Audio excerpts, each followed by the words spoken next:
It is Wednesday, December the 11th. Welcome to Puck Time. This is a special day. It is the 1-year anniversary of Puck Time. WagerTalk TV on the YouTube channel. With me is Alex B. Smith of Sports Memo. I have taken over the controls. We have sent the press to a new country. He is off skiing in Switzerland. I have told him to keep his voice down in Switzerland because he may cause an avalanche out there and probably wipe out the small city of Bern, where a lot of the hockey goalies of the world come from, or at least one of them, I think, came from. Alex, how you doing today? Doing good, yeah. Happy 1-year anniversary to this program, and like I said, it was Prez called me up around this time, a little over a year ago, and approached me and said, hey, we're trying to do a hockey show and improve the content on WagerTalk TV, and want to do something 5 days a week. And I said, yeah, absolutely. Hockey's my main sport, and I love being on air, and so making this transition was seamless, and it's been a lot of fun. Get to work with you, Carm, for the first time. Work with Dave Koken, Don Buster, Andrew McKenna, so many great guys, and so it's just been a lot of fun in year one, and so we hope to keep it rolling in year two. Yeah, no, and the show's a lot of fun. I love working with you guys. Buster was supposed to be on today's show. We actually did an earlier recording, but we are having some audio problems. And I believe it's generated from the software here more than the Skype connection. So we're going to work on getting that sorted out. So I apologize to Buster for wasting some of his time today. But Buster does have a play up in the NHL tonight. It is on one of the 3 games. If you head over to WagerTalk.com and click on Buster's Cappers page, you can get it there. You can also use the promo code NHL Half. That's NHL Half, HALF, to get any of the WagerTalk or Sports Memo hockey guys get their long-term NHL packages up to the All-Star break for half off, which is a great deal. Everyone seems to be doing very well in the NHL this year, so head over to one of the sites and take advantage of that. I want you guys to comment on today's video. Whether the comments are good or whether the comments are bad, I don't mind. I try and reply to as many as possible, as long as it doesn't take away from my personal time with my wife in the evenings, and she's like, why are you commenting, or whatever. I am going to give away a 7-day package in honor of our 1-year anniversary, 7-day NHL package to one of the people in the comment section today. So let us know what you think. It's a short card today, so we're going to get right to it, and then I got a couple other promos to give out. We're going to head to the Bruins and Washington game first. Alex, I'm not really sure if we're seeing the start of a losing streak, an extended losing streak for the Bruins, which you very rarely see. I was surprised they lost that game to the Senators. They looked extremely flat. I think it was more them looking flat than Ottawa playing above their heads, but I could be wrong. I thought they were a decent bet on the heels of losing to that juggernaut, the Avalanche, making it 2 in a row, and now they've lost 3 in a row. They head to Washington for tonight's game. It's Halak in net for Boston. It's Braden Holtby in net for Washington. And the line on this game is Washington is minus 130, Boston's plus 110, and the over-under is at 6, shaded to the over, minus 125, which typically means when you start to see the juice at 125, 130, that line flips from like a 6 to a 6.5. So I'm not sure if we'll see that happen here, but what are your thoughts on this game? Yeah, it makes total sense that Yaroslav Halak is going to be starting in net here, because you look at Tuukka Rask, his numbers against Washington, 2-11-6 in 19 career starts against the Caps with a 3.10 goals against average. Definitely not good. Washington has won 15 of the last 16 meetings. So there's just, and that's going back all the way to the 2014-15 season. So this Washington team just has seemed to have had Boston's number for quite some time. Halak's numbers a little bit better, 9-10-1 with a 2.75 goals against average. But either way, I think we're seeing this Boston team just kind of lose steam a little bit. I don't think this is something to be too worried about. It's still December 11th, but we're seeing them lose games. If they had that big win streak, They lost a heartbreaker against Chicago where they were down 3-0, came back in the third to tie it up, and then lose in the first minute of overtime. Then they have a big game with Colorado coming into town. Colorado just holds them to only 8 shots in the first couple of periods, ends up blowing them out 4-1. And then, like you said, another flat spot against the Ottawa team that they have played really well against over the years. Ottawa comes out and beats them 5-2. So maybe it's a look-ahead spot to this game, or maybe it's just that I think that more so they're just kind of losing steam, against some teams that they should be beating. It would be problematic for this to happen after the All-Star break as opposed to now. Washington's a team that we've seen, they go on 5-6 game win streaks, then they lose one, and then they get right back on the horse. I think that's just going to be the spot here where they lost that game against a Columbus team. That was their first game back at home after a long and successful road trip. I think they'll be able to bounce back, and that's why we're seeing like you said, the juice moving toward the Capitals. I think that's the right side. All right, yeah, no, definitely agree with you on that one. We're going to move to the second game. Canadiens and Senators. The Habs coming off a big win last night in Pittsburgh with Carey Price in goal. Return now home. And, they're scheduled to close out the rest of 2019.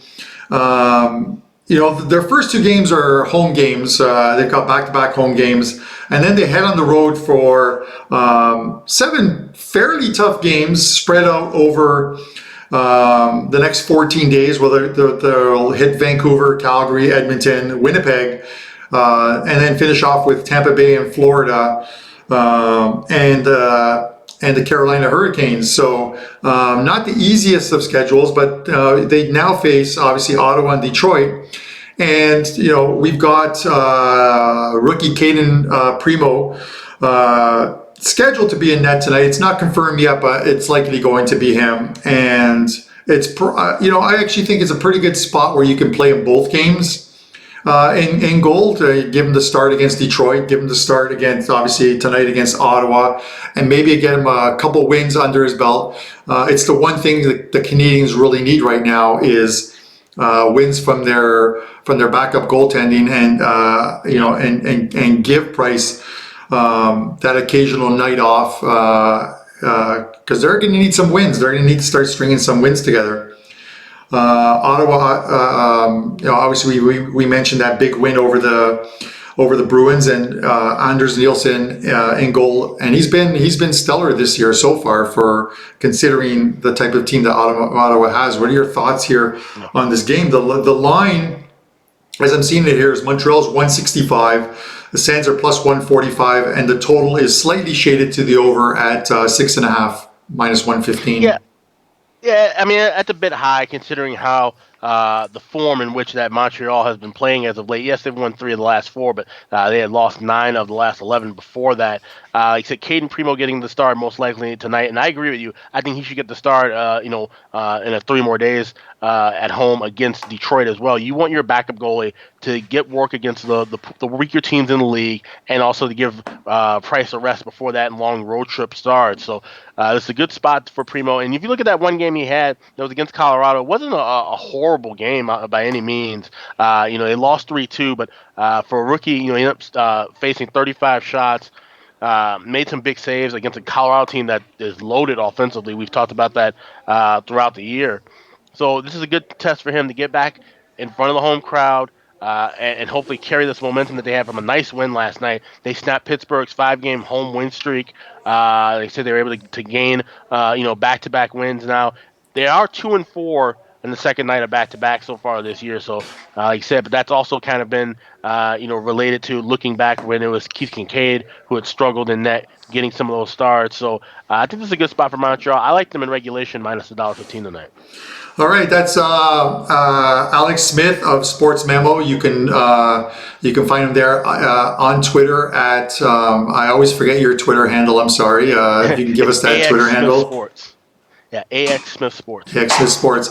All right, guys, the last 2 weeks in NFL on Sundays, a 5% winner 2 weeks ago on Houston, a 5% winner on KC last week. I think he's taking the let's fade the New England Patriots approach as he's beaten them twice, which is very tough to do against this Patriots squad. He's got another 5% play going this Sunday. Get 50% off that play using Prez half.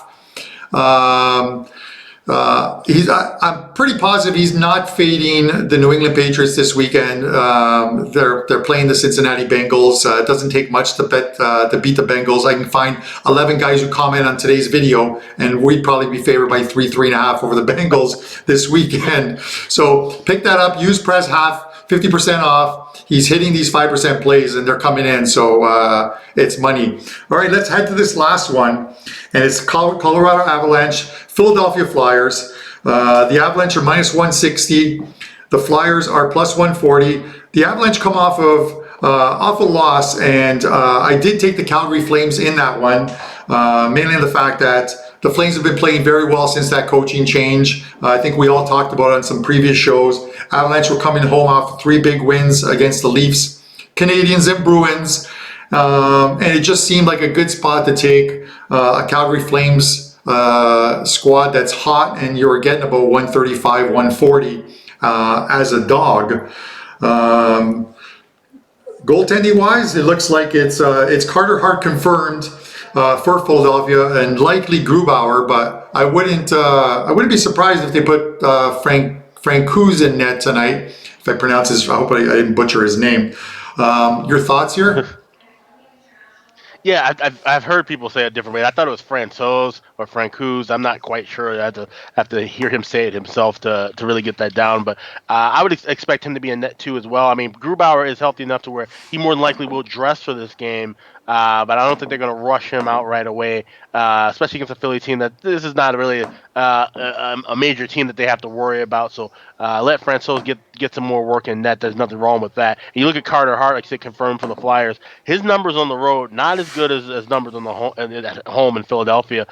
He's 7-8-1 with a 3.02 goals against and a 901 save percentage away from Philly, where he is at home 19-10-3 with a 2.50 goals against and a 921 save percentage. So that's something to look at, tracking moving forward, looking at Hart. But this is an interesting spot for Philly. They've been off for 3 days. This is the start of a 3-game road trip. They know they're playing one of the better teams in the league in Colorado. They want to come out here with some energy and come out here and try to match the intensity that they're going to get from this Colorado team at home. You're looking at the lineups. Nazem Kadri might be back in the lineup as well. No Cole Makar yet. Wilson's still out. Johnson's still out for Colorado. But now that we're seeing those pieces get back in, now's the time to try and take advantage of beating this Colorado team, because teams aren't going to get a whole lot of chances to do it when they're back at full strength, at full advantage. I think Philly will give some trouble here early. We know how Colorado likes to score early as well. You've seen 23-7 their record the first period over. You're laying $1.40, $1.45 with that price here. I think we see that come in tonight. They've had some spots where they've only gotten 1 goal, but had a bunch of chances where they could have made it 2, 3, 4 goals. I think we'll see at least 2 here, so I'll take the first period over tonight. Yeah, no, I agree with you too. I like this. I like the total in this game. I like the over in this game. It's currently sitting at 6, again with that similar juice of 125. And I think as you see, usually the VIG hit that 125 to 130 you'll see the line flip from 6 to 6.5, and then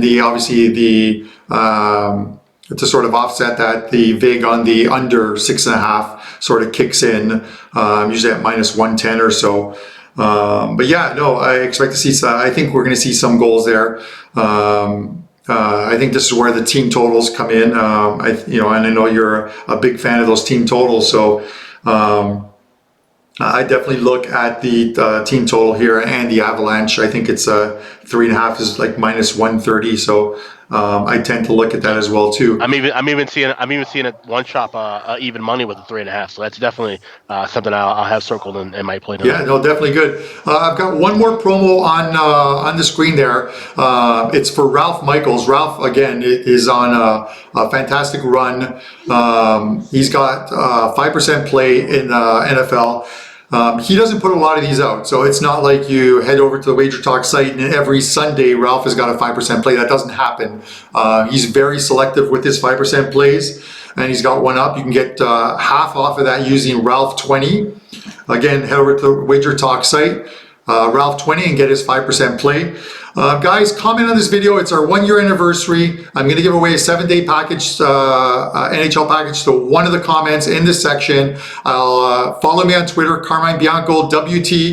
It's it for today. I've taken over the hosting duties. Alex will take over the hosting duties next week, and then I'll be back next Friday. Thanks for watching, Alex. Thanks for hanging in with the audio issues, and good luck to you tonight. No problem. All right, see you guys.